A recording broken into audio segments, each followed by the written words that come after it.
Welcome to the newest episode of Beyond the Fame with Jason Fraley. I'm your host, Jason Fraley, picking the brains of the top filmmakers, musicians, and artists of our time. Edwin McCain performs tonight at the Tally-Ho Theater in Leesburg, Virginia.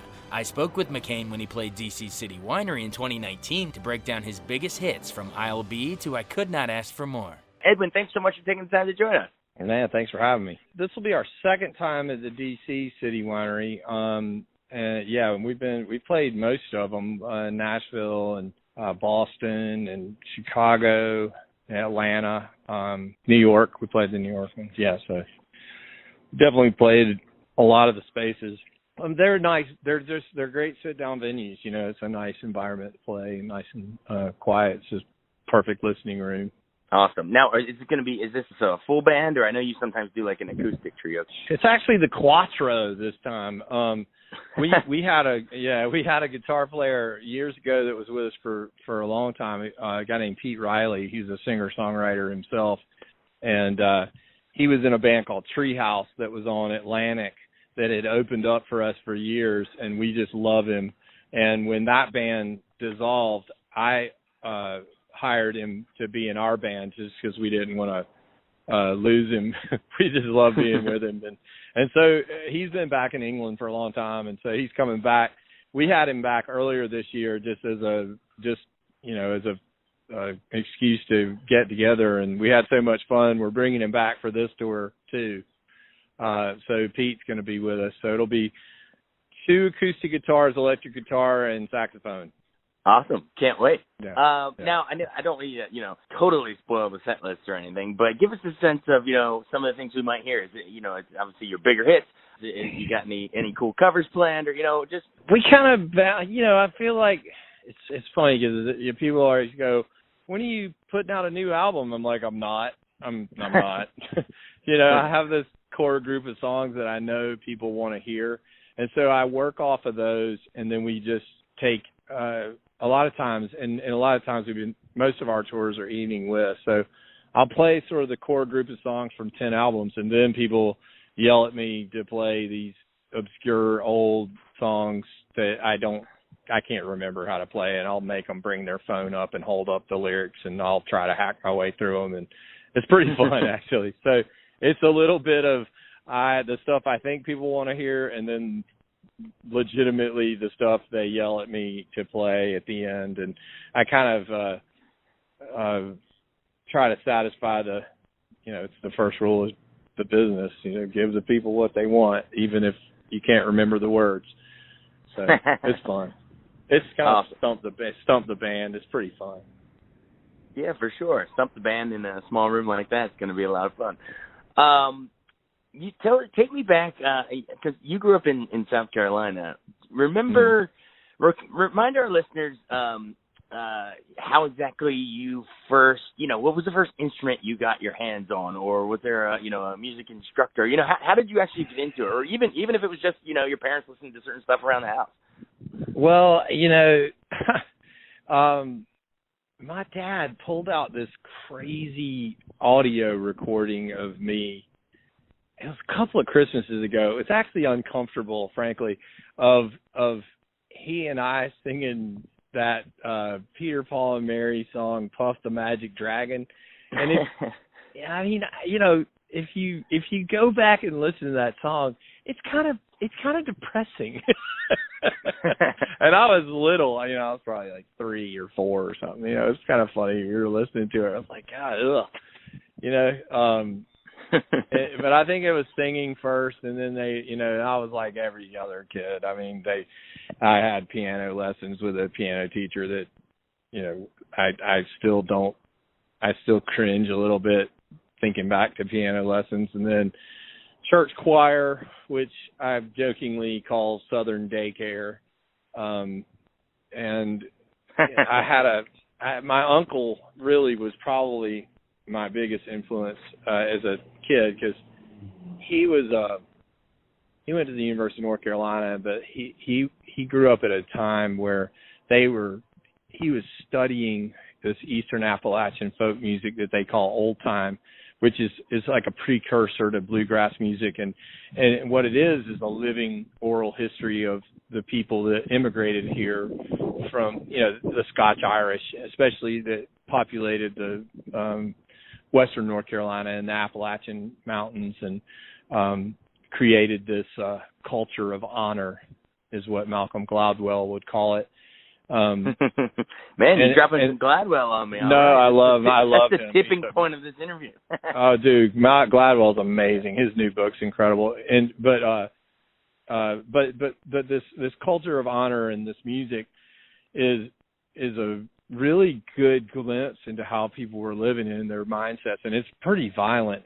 Honestly, like if you listen back to some of this old time music, man, it is serious, man. People are getting thrown down wells and drowned in rivers, and there's all kinds of fights and blood feuds, and and it was hard. It was hard living. And so I grew up around this storytelling music, and that was, I think, what planted the seed that music is sort of this echo of our experience and the ideas that we sort of try to improve where we've come from, and the songwriters become sort of a thread in the fabric, and that I think that was the initial sort of leaning into it. And then I heard a songwriter named David Wilcox, and that cemented the songwriting side of it. And then you underpin all of that with all I was listening to was Earth, Wind and Fire, and all this R&B stuff, and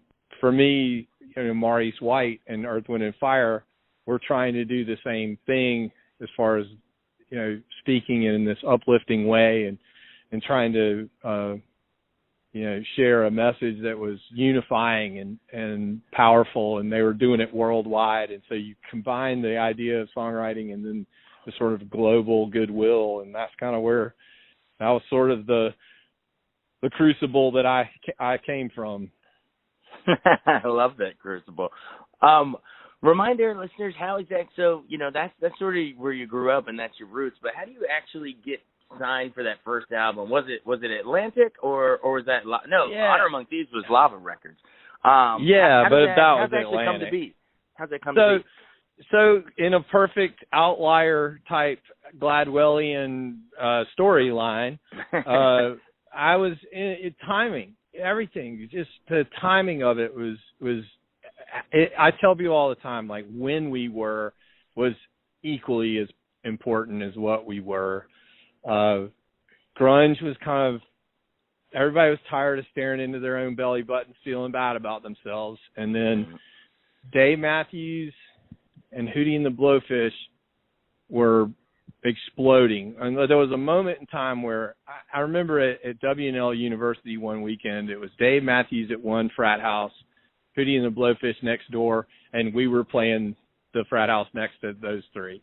And Jacko Pierce was at another frat house. It was, and we were all sort of coming up at the same time, and I was opening up for both of them as they sort of exploded onto the scene. And we were opening for Hootie, and Jason Flom had just started Lava, and it was looking like I was going to go onto Atlantic proper, and then Jason came and we met, and I have a healthy dose of operational defiance, and I love Jason, and I just wanted to be on the little startup label. I didn't want, I wanted to go fight. And so we did. I went with Lava, and we ended up with all the little fighters like, Kid Rock and Sugar Ray and Jill Sobule, and we had this little gang of malcontents, and we supported each other, and we built that little label with him, and I'm friends with him to this day. That's fantastic. Fun. Yeah, that's great. Yeah. All right, well, that's cool. Thanks for telling us how that one came together. All right, well, then when you moved on to your second album, that's when I think all of it, became the household name. Just on the back of the one song, Flom called me and said, "Look, man, I just came from a meeting, and you're getting ready to get dropped unless you turn in something good." And I was like, "Oh, okay, hang on, I'll tune it in." So obviously, of course, you're talking about "I'll Be." How does that actually come to you? I mean, those are some of the most romantic lines ever written in a song, man, and they came from your hands. So how do you? I mean, God, you've probably been asked it a million times, but do you remember like where you were or what was coursing through your veins or your mind at the time? It's kind of an amalgam of a couple of different things. It was something I said to a girl. You know, I was dating this girl that was like way out of my league, and I always kind of knew she was splitting. It was just like a big game of relationship chicken. And I think I said to her one time, I was like, whatever happens, I'm always going to be a big fan, you know. And that line was in my head, and then I heard some dude, this drunk guy at a bar, kind of fumble over his words. And he was trying to say shoulder to cry on, and he just blew it and sort of like fumbled it, but shoulder came before crying, or crying came before shoulder, and I was like, wait a second. Hey, let me write that down. So I threw that on a napkin, and I had all these little scraps of paper in my bag, and I got home and put them all out on the coffee table and started putting it together, and, you know, those songs, sometimes those songs will show up. And I'd love it, you know. I'd love to tell you that I had it all. It was all part of a plan. But the fact of the matter is, the real truth about that song was how hard we worked it behind the scenes at radio. I mean, there was just nothing I wouldn't do. I played hot dog parties at people's houses and rode around on the top of vans doing low power radio stuff. I mean, I was the biggest prostitute for the record label. I thought it was fun. I didn't care. It was like, hey man, this is my last shot. I'm gonna leave it all out on the field. And we did everything we could possibly do. And Atlantic threw us a bone and put it on the what was that, Dawson's Creek show. Mm-hmm. And that was the final catalyst that got it to launch. And you know, thank God for them. For sure. And, you know, most people would be, you know, lucky, thanking their lucky stars just to write one of the romantic ballads of all time. But you followed it up with another, with Could Not Ask for More. I know well, you truth mentioned be that told, that's Diane Warren. It's kind of that success breeds success thing. So if you've got something like I'll Be that's out there cooking, you know, it's a lot easier for the program directors to put your next song on. And so that was really kind of what happened there. How'd you get that from Diane Warren? Yeah, because she's one of the iconic ones. Honestly, I didn't want to do it. I didn't even know who she was. I mean, I know, and she knows this, so she's not going to take offense to that. But they came to me and they were like, "Hey, Diane Warren wrote you a song." I was like, "Who's Diane Warren?" And they were like, "You don't know who Diane Warren is?" I was like, "No." I mean, no clue. Like, right? I mean, I'm out of touch when it comes to who's the pop music writer. And so she sent the song, and I was like, yeah, I don't want to do it. And they were like, what do you mean you don't want to do it? I was like, I want to do it. And, you know, because I was 26, I guess, 27. I didn't understand, you know, how this business works at the time. I was like, yeah, I got plenty of my own songs. And they were like, what? You know, they didn't really know what to say to that, right? They weren't expecting it. And so, you know, very quickly they were like, well, what if we pay you to do it? And I was like, oh, okay, then fine, great, I'll do it. And so they paid me, and they put it on the soundtrack, and then it blew up. And, you know, I had nothing to do with the success of that, honestly. I was an unwilling participant in my own good fortune, frankly. That's fantastic. Did you ever? What did you think the first time you heard Sarah Evans cover it for country? Oh, dude, I loved it. She did a great job. Her voice is awesome. I mean, she's got a great voice, and at the time too, I've always been a little like I've just never been very good at the whole promote. I mean I love the radio promotion stuff, like used car salesman kind of stuff, but the whole like being photographed and being on TV and all that stuff. That was always weird to me. I always felt, there's some people that are just made to be famous, right? Like Darius Rucker. Darius Rucker loves being famous, and I always felt kind of just weird about it. Like, I love playing music. I love playing for audiences. I don't like trying to have a persona, right? Out there in the world, and it's obvious too. It comes across. That's hilarious. I love playing live shows for people. I just can't. I'm not very good at the TV stuff. I just never liked it. Right. Totally. Well, just sort of in closing, you say you love playing the live shows. Just in closing, why should our listeners come on out and see your show? Let's say maybe they've seen you before, or maybe they've never seen you. Why should they come on out to this one? Well, we did 10 albums, so there's bound to be something that you'll like. I mean, the odds are that there's going to be something you'll like, and if not, then, I'll pick on our sax player mercilessly, and that's always fun. So come out, have some laughs. It's a good time. It's a nice room, too, if you haven't been there. It's at least worth the chance. Awesome. Edwin McCain, thanks so much for taking the time to join us. Appreciate it. Thanks so much for joining us on Beyond the Fame with Jason Fraley. Remember to hit the subscribe button and give us a 5-star rating if you like what you hear. We'll see you next time.